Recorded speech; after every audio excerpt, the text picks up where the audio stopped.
To love for Elroy, the god who sees us. This is where I'm going to talk about how spirituality found me and the instances that it can find you too. I didn't wake up one day and decide to heal or transform or whatever these spiritual pages like to call it. No, it started because life cornered me. Like I had no choice. There was a time when everything I believed about myself collapsed in a single week, a day. People I trusted vanished out of thin air, betrayed me. Promises I built my future on dissolved. I didn't know what to do, and I was just sitting there in my own room, feeling like someone pressed the reset button on my life without even telling me. I didn't know who to talk to. I didn't know who to pray for. I didn't even know what was happening to me. Because I started my life as an atheist and I have been like that for like 25 years of my life.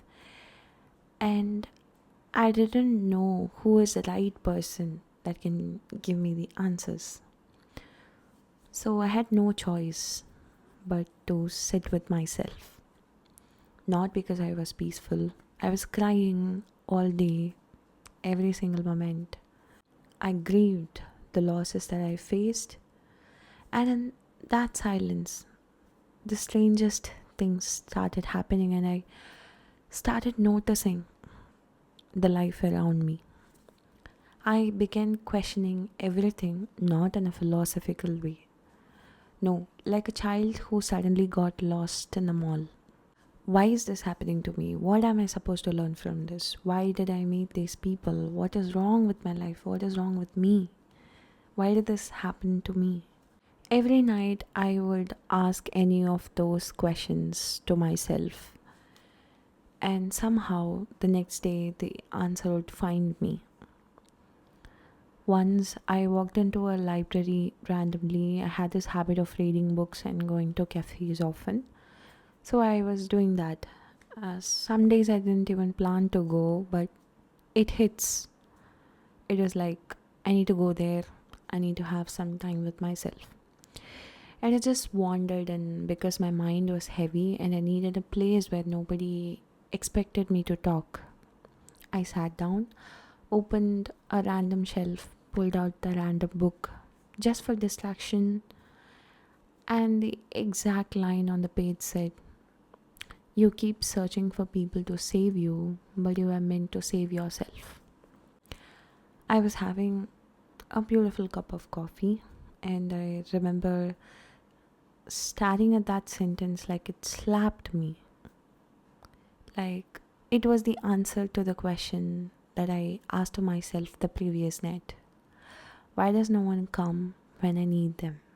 You know, moments like these. Another day, I was sitting in this cafe, headphones on, pretending to read. I was thinking about why certain people walked into my life just to leave. I didn't speak this thought out loud. I didn't tell a soul. But then a stranger sitting next to me, an elderly woman, turned to her friend and said, "You know, some people don't come to stay, they come to point you in a direction." She wasn't even talking to me, she was talking to her friend. I was somehow able to listen to it while I was in a gap to skip to the next song, and these exact words fell into my ears. My heart stopped. What could it do? Because that was the exact answer I needed, delivered through two random strangers who didn't even know I existed. And then there were signs that straight up felt like movie scenes. Like the time I asked myself, what am I supposed to do now? Where do I even go from here? And then the next evening, I went to watch a movie alone, a popular romantic Tamil movie. First time in my life, and the hero said in one of his dialogues, You won't know where you're going, but you will know when you get there. Imagine life giving you answers like these for the questions that you ask privately when you sit with yourself. And these are all the moments that made me realize that I wasn't going crazy. I wasn't imagining things. Life was trying to talk to me in the way that I can understand. And right after all these strange answers started finding me, something pushed me into something I later understood as hermit mode. No parties, no friends, no distractions. Just me, an uncomfortable truth of who I really was. I haven't found God yet. It this version comes later. I was still an atheist.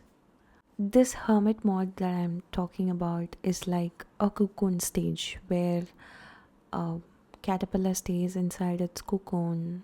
Nobody can see it. It can see nobody. It cannot go out. It's not aesthetic inside. It can look beautiful outside, but it's not beautiful inside. It's not cute. It's not like the reels where people sit with candles and journals. Eventually, it goes to that stage, but not in the beginning. Trust me.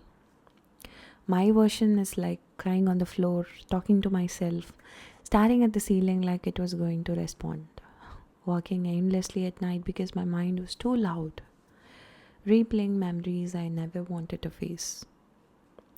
But the solitude did something to me in a slow burn way. It stripped the illusions that I believed in. It removed people I was clinging to for safety. It made me see where I betrayed myself to be with the people that I love. It made me realize what I deserved, what are all the things that I tolerated in the name of love. And yes, absolutely, there was a lot of drama, crying sessions with friends, and telling people about all those things that were happening to me. But later, I understood that this is the time I have to keep all these things with myself, and it's good to keep it in that way. Slowly, with all these hermit mode, slowly life teaching me all these things, I understood one thing. This journey didn't need my permission to start. It didn't wait for me to be ready. It simply arrived when I was too vulnerable to even listen to other people. In the middle of grief, in the middle of confusion and heartbreak, in the middle of sitting on my bed asking myself questions no one could answer. It came through books, movies, strangers, libraries, beaches, song lyrics, coincidences, yes, synchronities that were too perfect to be normal. Like, you can never say that it is a simple coincidence because it would slap me like, yeah, this is the answer. Like that kind of vibe. Sometimes the answers came through silence, pain. After that one statement I land upon after crying so much, it came through moments that felt like whispers from the universe. Look here, feel this, pay attention, that kind of instructions. And I did. I started watching my life like a puzzle. I started connecting dots, and that was interesting. I started noticing patterns. I started finding answers not somewhere outside, but within the experiences I was already living. That's the secret no one tells you. This path doesn't begin with peace, it begins with disruption. It begins with losing everything you thought you needed. It begins with asking one question in the dark and receiving the answer in the most unexpected place. Like it keeps you on watch. And once you see it, once you feel it, once you realize that The world is speaking to you. You can't unsay it. Trust me, you can never go back. You can't pretend that it's all aren't happening. This journey didn't come because I wanted it. No, I didn't even want this for myself at the beginning. It came because I needed it. It came because my whole life wasn't big enough for who I was becoming. I was outgrowing all those things that I thought I loved. So, yeah, this is how it found me. This is how it whispered me awake. This is how it pulled me inward, slowly, painfully. And now I would describe it as beautifully. This is how I began my spiritual journey. And if you're listening to this, maybe you're beginning this too. To love for Elroy, the God who sees us.